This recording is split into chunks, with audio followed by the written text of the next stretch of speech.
ایک شخص نے نبی کریم صلی اللہ علیہ وآلہ وسلم سے رات میں نماز کے متعلق معلوم کیا تو آپ صلی اللہ علیہ وآلہ وسلم نے فرمایا کہ رات کی نماز دو رکعت ہے، پھر جب کوئی صبح ہو جانے سے ڈرے تو ایک رکعت پڑھ لے، وہ اس کی ساری نماز کو طاق بنا دے گی۔ عبداللہ بن عمر رضی اللہ عنہ وتر کی جب 3 رکعتیں پڑھتے تو 2 رکعت پڑھ کر سلام پھیرتے، یہاں تک کہ ضرورت سے بات بھی کرتے۔ آپ ایک رات اپنی خالہ ام المومنین مومنہ رضی اللہ عنہ کے یہاں سوئے۔ آپ رضی اللہ عنہ نے کہا کہ میں بستر کے عرض میں لیٹ گیا اور رسول اللہ اور آپ صلی اللہ علیہ وآلہ وسلم کی بیوی لمبائی میں لیٹی۔ آپ سو گئے۔ جب آدھی رات گزر گئی یا اس کے لگ بھگ تو آپ بیدار ہوئے۔ نیند کے اثر کو چہرہ مبارک پر ہاتھ پھیر کر آپ نے دور کیا۔ اس کے بعد آل عمران کی 10 آیتیں پڑھیں۔ پھر ایک پرانی مشک پانی کی بری ہوئی لٹک رہی تھی۔ آپ اس کے پاس گئے اور اچھی طرح وضو کیا اور نماز کے لیے کھڑے ہو گئے۔ میں نے بھی ایسے ہی کیا۔ آپ پیار سے اپنا داہنا ہاتھ میرے سر پر رکھ کر اور میرا کان پکڑ کر اسے ملنے لگے۔ پھر آپ نے 2 رکعت نماز پڑھی، پھر 2 رکعت، پھر 2 رکعت، پھر 2 رکعت، پھر 2 رکعت، پھر 2 رکعت، سب 12 رکعتیں۔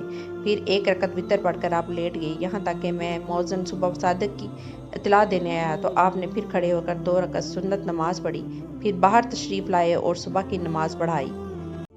رسول اللہ صلی اللہ علیہ وآلہ وسلم نے فرمایا رات کی نمازیں 2 رکعتیں ہیں اور جب تم ختم کرنا چاہیے تو 1 رکعت پڑھ لے جو ساری نماز کو طاق بنا دے گی۔ قاسم بن محمد نے بیان کیا کہ ہم نے بہت سوں کو 3 رکعتیں وتر پڑھتے بھی پایا ہے اور 3 یا 1 سب جائز، اور مجھ کو امید ہے کہ کسی بھی قباحت نہ ہوگی۔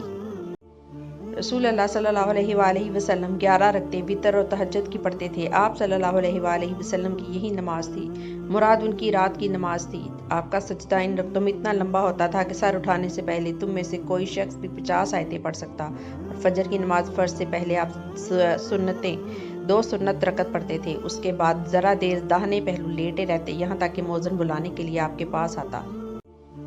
نماز صبح سے پہلے کی 2 رکعتوں کے متعلق آپ کا کیا خیال ہے؟ کیا میں ان میں لمبی قرات کر سکتا ہوں؟ انہوں نے فرمایا کہ نبی کریم صلی اللہ علیہ وآلہ وسلم تو رات کی نماز تہجد 2 رکعت کر کے پڑھتے تھے، پھر 1 رکعت پڑھ کر ان کو طاق بنا لیتے، اور صبح کی نماز سے پہلے کی 2 رکعتیں سنت فجر تو اس طرح پڑھتے گویا اذان اقامت کی آواز آپ کے کان میں پڑ رہی ہے۔ حماد کی اس سے مراد یہ ہے کہ آپ صلی اللہ علیہ وآلہ وسلم جلدی پڑھ لیتے۔ رسول اللہ صلی اللہ علیہ وآلہ وسلم نے رات کے ہر حصہ میں بھی وتر پڑھی ہے اور آخر میں آپ کا وتر صبح کے قریب پہنچا۔ آپ نے فرمایا نبی کریم صلی اللہ علیہ وآلہ وسلم تہجد کی نماز پڑھتے رہتے ہو اور میں آپ صلی اللہ علیہ وآلہ وسلم کے بستر پر عرض میں لیٹی رہتی، جب وتر پڑھنے لگتے تو مجھے بھی جگا دیتے اور میں بھی وتر پڑھ لیتی۔ میں عبداللہ بن عمر رضی اللہ عنہ کے ساتھ مکہ کے راستے میں تھا۔ سید نے کہا کہ جب راستے مجھے طلوع فجر کا خطرہ ہو تو سواری سے اتر کر میں نے وتر پڑھ لیا اور پھر عبداللہ بن عمر رضی اللہ عنہ سے جا ملا۔ آپ نے پوچھا کہ کہاں رک گئے تھے؟ میں نے کہا کہ آپ صبح کا وقت ہونے ہی والا تھا، اس لیے میں سواری سے اتر کر وتر پڑھنے لگا۔ اس پر حضرت عبداللہ بن عمر نے فرمایا کہ کیا تمہارے لیے نبی کریم صلی اللہ علیہ وآلہ وسلم کا عمل اچھا نمونہ نہیں ہے؟ میں نے عرض کیا کیوں نہیں؟ بے شک آپ رضی اللہ عنہ نے بتلایا کہ نبی کریم صلی اللہ علیہ وآلہ وسلم تو اونٹ پر ہی وتر پڑھ لیا کرتے تھے۔ نبی کریم صلی اللہ علیہ وآلہ وسلم سفر میں اپنی سواری ہی پر رات کی نماز اشاروں سے پڑھ لیتے تھے، خواہ سواری کا رخ کس طرف ہو جاتا آپ صلی اللہ علیہ وآلہ وسلم اشاروں سے پڑھتے رہتے، مگر فرائض اس طرح نہیں پڑھتے تھے، وہ وتر اپنی اونٹی پر پڑھ لیتے۔ نبی کریم صلی اللہ علیہ وآلہ وسلم نے صبح کی نماز میں قنوت پڑھا ہے؟ آپ رضی اللہ عنہ نے فرمایا کہ ہاں۔ پھر پوچھا گیا کہ کیا رکوع سے پہلے؟ تو آپ نے فرمایا کہ رکوع کے بعد تھوڑے دنوں تک۔ میں نے انس بن مالک رضی اللہ عنہ سے قنوت کے بارے میں پوچھا تو آپ رضی اللہ عنہ نے فرمایا کہ دعائے قنوت حضور اکرم صلی اللہ علیہ وآلہ وسلم کے دور میں پڑھی جاتی تھی۔ آپ نے پوچھا کہ رکوع سے پہلے یا اس کے بعد؟ آپ نے فرمایا کہ رکوع سے پہلے۔ عاصم نے کہا کہ آپ ہی کے حوالے سے فلاں شخص نے خبر دی ہے کہ آپ نے رکوع کے بعد فرمایا تھا۔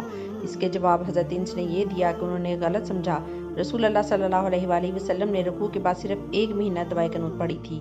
ہوا یہ تھا کہ آپ صلی اللہ علیہ وآلہ وسلم نے صحابہ رضی اللہ عنہ میں سے 70 قاریوں کے قریب مشرکوں کی ایک قوم بنی عامر کی طرف سے ان کو تعلیم دینے کے لیے بھیجے تھے۔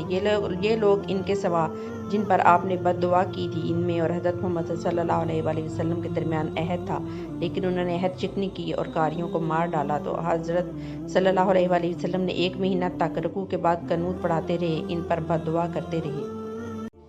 نبی کریم صلی اللہ علیہ وآلہ وسلم نے 1 مہینہ تک دعائے قنوت پڑھی اور اس میں قبائل، رال اور ذکوان پر بد دعا کی تھی۔ حضور صلی اللہ علیہ وآلہ وسلم کے عہد میں قنوت مغرب اور فجر میں پڑھی جاتی تھی۔